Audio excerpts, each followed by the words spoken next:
ယောက်ျားဖြစ်သူကကွာရှင်းဖို့ပြောလိုက်ချိန်မှာဇနီးဖြစ်သူရဲ့ပခုံးပေါ်ကယုံယုတ်လေးကမိချစ်ကြီးနဲ့ကိုမီးရှို့တက်ပစ်မယ်လို့ချိန်ချောက်နေပါတယ်။ဒါပေမဲ့ပိုထူးဆန်းတာကဒီယုံယုတ်လေးကိုယောက်ျားဖြစ်သူတယောက်ပဲမြင်နေကြနေရတာပါ။အမဲရောင်ကားကိုမောင်းနေတဲ့ယောက်ျားဖြစ်သူကဇနီးဖြစ်သူချိုစီဖုန်းခေါ်လိုက်ပါတယ်။ကွာရှင်းစာချုပ်ချုပ်ဖို့အတွက်လိုအပ်တဲ့စာရွက်စာတမ်းတွေကိုယူလာဖို့တတိပေးလိုက်ပါတယ်။ကွာရှင်းဖို့ဆုံးဖြတ်ထားတဲ့အမျိုးသားရဲ့စကားသံတွေကအေးဆက်လွန်းနေပါတယ်။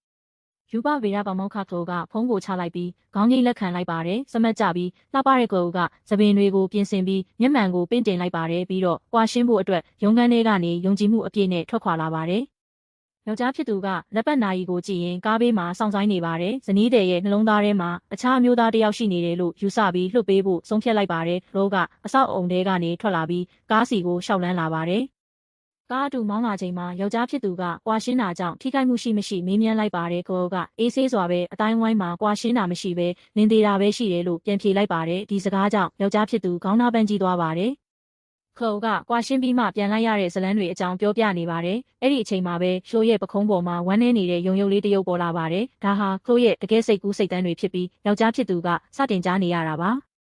ယုံယုတ်လေးကမိချစ်ကိုချစ်ပြီးကွာရှင်းရင်တုတ်တန်သွားပြီးကိုမီးရှို့ပစ်မယ်လို့ငိုယိုပြီးအော်ဟစ်နေပါတယ်။ဇနီးဖြစ်သူကတော့အပြင်ပန်းမှာအေးဆေးနေပေမဲ့ပခုံးပေါ်ကယုံကတော့တောင်းကျမ်းနေပါတယ်။ကားမောင်းနေတဲ့ယောက်ျားဖြစ်သူမှာကြောက်လန့်တကြားနဲ့မျက်လုံးပြူးသွားရပါတယ်။ယုံလေးကမှန်ဘီလူးနဲ့မျက်နှာကိုကြည့်ရင်ရုပ်ဆိုးသွားလို့လားဆိုပြီးဆက်လက်ငိုကြွေးနေပါတယ်။ကျောင်းကစမ်းသပ်မှုတွေကြောင့်အလုရှုပ်နေရတာကိုလည်းအပြစ်တင်နေပါတယ်။ခြေရန်ရှည်ပြီးအသားဖြူတဲ့အလှပကေးဇနီးတွေကိုဘာလို့ထားခဲ့ချင်ရတာလဲလို့ယုံလေးကစောရကတက်နေပါတယ်။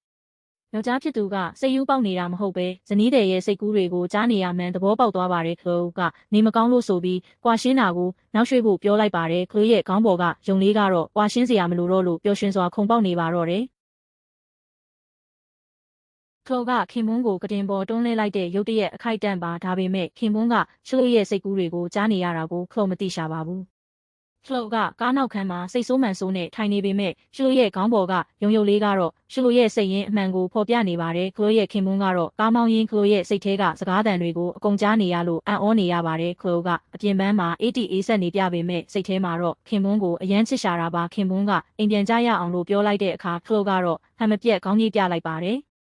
အိမ်ရောက်တဲ့အခါမှာလဲခလိုကစိတ်မပါသလို80 Aဆက်ပုံစံဆက်လုပ်နေပါတယ်ဒါပေမဲ့ရှလိုရဲ့ပခုံးပေါ်ကယုံယုတ်လေးကတော့laptop ထုတ်ပြီးခင်မွန်းရဲ့နှလုံးသားကိုဘလို့ပြန်ဖမ်းစားရမလဲဆိုတာအသေးအတန်ရှာဖွေနေပါပြီခလိုကနားတော့မယ်လို့ပြောပြီးအခန်းထဲဝင်သွားပါတယ်ခင်မွန်းကတော့ရှလိုရဲ့ဟန်ဆောင်မှုတွေကိုကြည့်ပြီးစိတ်ထဲကနေရဲကျင်နေမိပါတယ်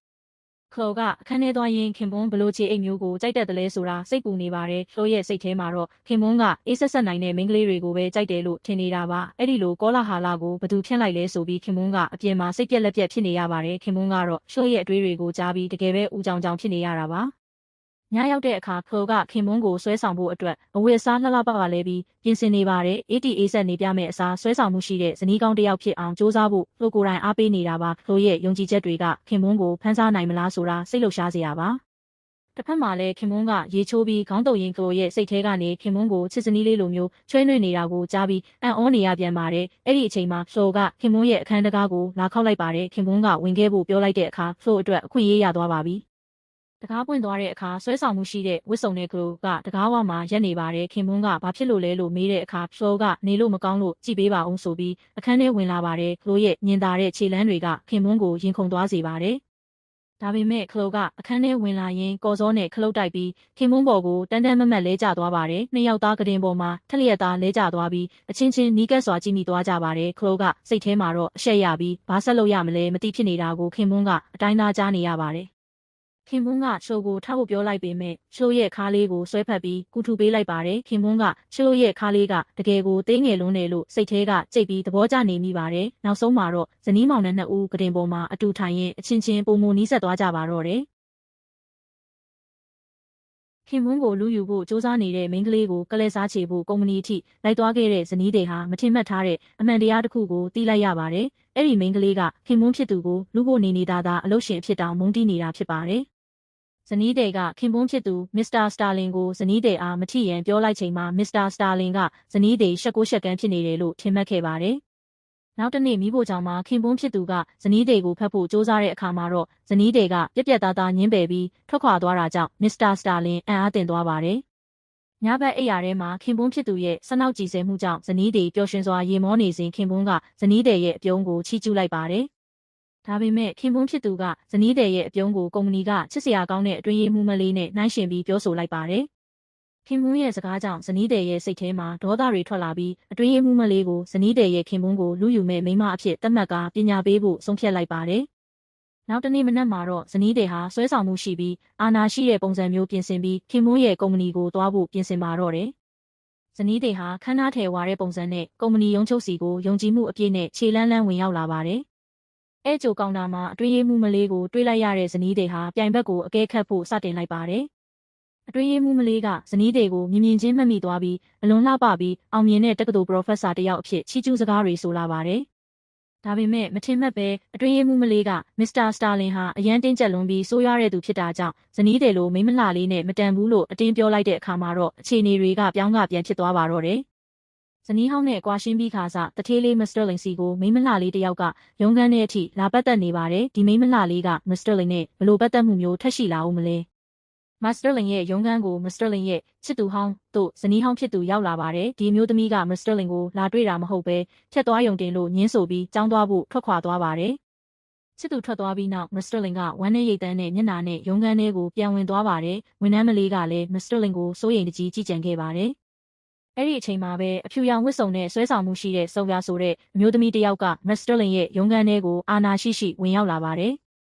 စောစောကထွက်သွားတဲ့အမျိုးသမီးကမတင်ကားလို့ပြန်လှည့်ကြည့်ရာကနေမစ္စတာလင်ကစောပြားကိုပြုံးပြနေတာမြင်ပြီးအရန်ဒေါသထွက်သွားပါတယ်။စိတ်ထဲကဒေါသတွေကိုယုံကလေးပုံစံနဲ့ဖော်ပြနေပါတယ်။ဒေါသအလေးလေးထွက်နေတဲ့အမျိုးသမီးကဓာတ်လေကားထဲဝင်ပြီးမစ္စတာလင်ရဲ့အပြုံးတွေအပေါ်မကြေမနက်ရေရွတ်နေပါတယ်။ရုံးခန်းထဲမှာတော့စောပြားကစာချုပ်တက်တန်းတိုးဖို့အကြောင်းပြောရင်းမစ္စတာလင်ရဲ့လက်တလောကွာရှင်းပြတ်ဆဲမှုကိုစတင်စုံစမ်းပါတော့တယ်။မစ္စတာလင်ကတော့အလုပ်ကိစ္စပဲပြောဖို့ဖြတ်ပြောပါတယ်။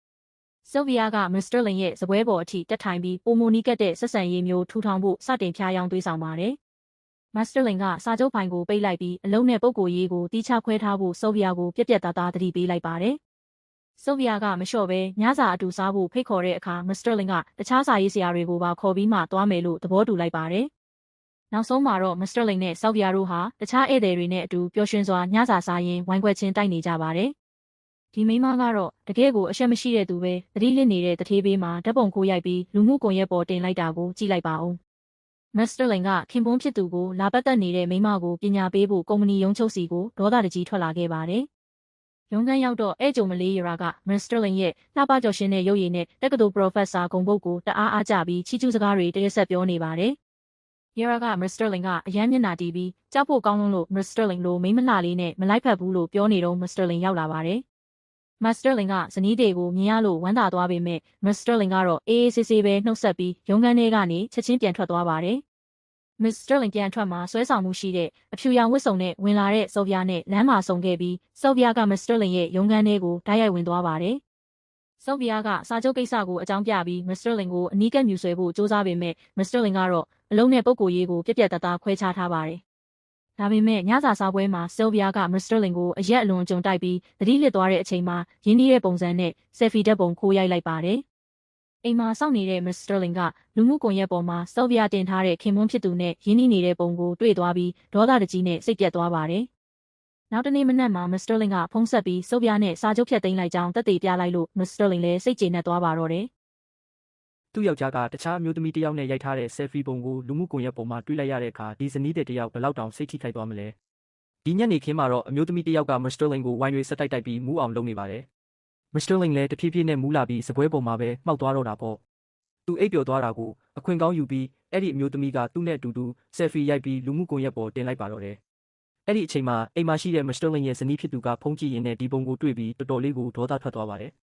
ဒီပုံကဘာလဲသူ့ယောက်ျားကဘာလို့ဒီလိုပုံကိုတင်ရတာလဲဆိုပြီးအံ့ဩနေခဲ့တယ်။ခဏအကြာမှာတော့မစ္စတာလင်အိမ်ပြန်ရောက်လာပြီးသူ့ဇနီးကိုမအိပ်သေးဘူးလားလို့မေးလိုက်တဲ့အခါသူ့ဇနီးကဘာမှမပြောဘဲဖုန်းကိုပစ်ပေးလိုက်ပါတယ်။မစ္စတာလင်လည်းဖုန်းကိုကြည့်ပြီးလန့်သွားကကိုမတင်ပါဘူးညကအရန်မှုသွားလို့ဘလို့ဖြစ်သွားလဲမသိဘူးလို့ပြောလိုက်ပါတယ်။အဲ့ဒီအချိန်မှာပဲသူ့ရဲ့လုပ်ဖော်ကိုင်ဖက်အမျိုးသမီးကဖုန်းဆက်လာပြီးမစ္စတာလင်စောစောစီးစီးဘာဖြစ်တာလဲ။လူမှုကွန်ရက်ပေါ်က post ကဘာလဲလို့မေးလိုက်ပါတယ်။အဲ့ဒီအမျိုးသမီးကမနေ့ညကမစ္စတာလင်နဲ့တောက်ရတာအရန်ပျော်ဖို့ကောင်းတယ်။ဘာကောင်းကောင်းလေးတစ်ခုရှိတယ်ဒီညနေအားရင်သွားကြမလားလို့ထပ်ပြောလိုက်တော့ဇနီးဖြစ်သူကစိတ်တူပြီးလက်သီးဆုပ်လိုက်ပါတယ်။ဒါပေမဲ့မစ္စတာလင်ကတော့မလိုဘူး။ကိုရှင်းရှင်းလင်းလင်းပြောပြီးသားပဲ ကန်ထရိုက်ကိစ္စကလွယ်ရင်တခြားဘာမှဆွေးနွေးစရာမရှိဘူးမင်းဘက်ကသဘောမတူရင်လဲငါတို့ရဲ့လုပ်ငန်းပူးပေါင်းမှုဒီမှာပဲရက်စဲရအောင်လို့ပြက်ပြက်တသားပြောပြီးဖုံးချလိုက်ပါတယ်